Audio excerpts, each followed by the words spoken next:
Cannizzaro अपक्रिया को रासायनिक समीकरण द्वारा समझाइए। मतलब कैनिजारो अपक्रिया से आप क्या समझते हैं, उसका रिएक्शन आपको लिखने को कहा गया है। तो कैनिजारो अपक्रिया की जो परिभाषा होता है, जब फॉर्मल्डिहाइड की जो क्रिया होता है वह सोडियम हाइड्राइड से कराई जाती है तो सोडियम फॉर्मेट और मेथिल एल्कोहल बनता है। इसी अपक्रिया को कैनिजारो अपक्रिया कहते हैं। तो अब यहाँ पर इसका उत्तर लिख लेंगे कैनिजारो अपक्रिया का कि जब फॉर्मल्डिहाइड की क्रिया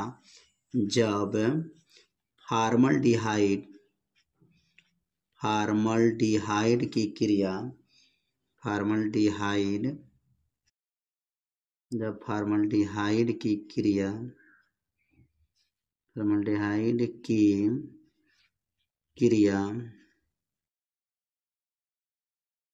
सोडियम हाइड्राक्साइड से कराई जाती है, सोडियम हाइड्रोक्साइड से कराई जाती है, सोडियम हाइड्रोक्साइड से कराई जाती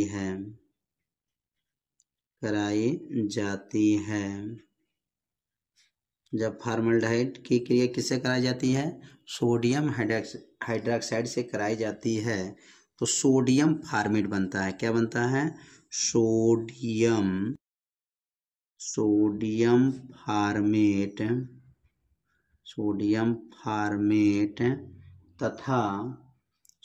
फॉर्मेट तथा मेथिल एल्कोहल बनता है, मेथिल एल्कोहल बनता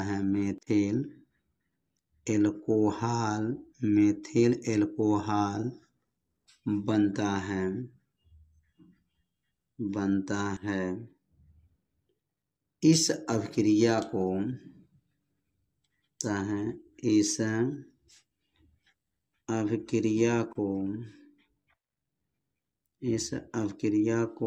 क्या कहते हैं, इस अभिक्रिया को कैनिजारो अपक्रिया कहते हैं, कैनिजारो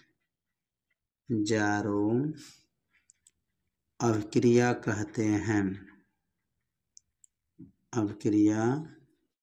हैं।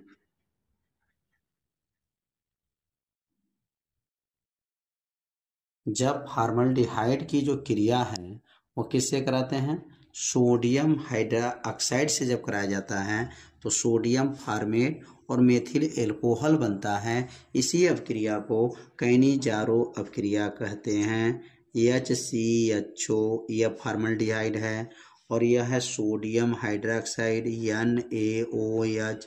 जब इससे क्रिया कराते हैं तो क्या बनेगा, यहाँ बनेगा HCOONA, इसका नाम है सोडियम फॉर्मेट और इसका नाम हो जाएगा मेथिल एल्कोहल CH3OH हो जाएगा।